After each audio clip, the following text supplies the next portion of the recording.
I said in the last tutorial where we copied a single file onto our timeline so that we could easily repeat it. Now I'm referring to simply copying the event by dragging and dropping down onto the timeline rather than using the loop switching function that we saw.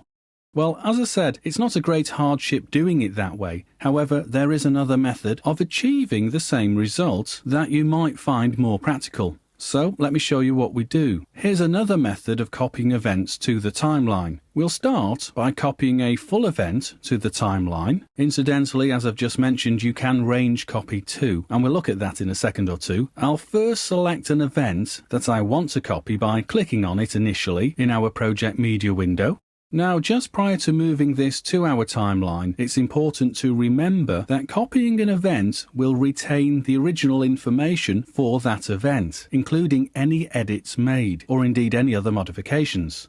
So now with this event selected, and by dragging it onto the timeline and making sure we still have it selected, i.e. highlighted there, then you can come up here and just simply click on the copy button. Notice the shortcut to do this is Ctrl+C. I won't use the shortcut. I'll simply click on here for this example, and therefore now with this event copied and any embedded edits that it might have, although in our case here we haven't created any edits, well, this event will be saved to my PC's memory or to its clipboard, ready for me to paste it onto the timeline at a different position.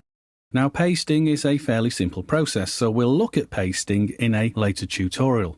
In this tutorial, instead of looking at simple pasting, first of all, I want to look at copying a time selection rather than just one event. So I'll add another event to our timeline. Now, I've only got two here at the moment in this example project, so I'll go for this second one. And then, as we've done a number of times already, left click on it and drag it down onto our timeline.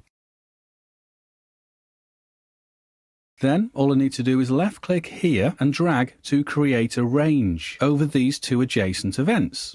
As you can see, it covers the end of event 1 there, the last few frames, and moving across into the start of our event number 2. So then now, when I copy with the copy button once more, what's now retained on my PC's clipboard is just that range. Or to reiterate, the area from the end of clip 1 to just after the start of clip 2. So that's now been copied to my PC's memory, and just to show you what I mean by that, I'll place the cursor after this second event, and then very easily by clicking on Control on my keyboard plus V, Control plus V, well, that pastes that copied range onto my timeline. So now you see just that range was copied rather than both of the events. Okay, so that's a quick run through how we copy a range. So we'll leave it here and I'll see you in a few moments' time.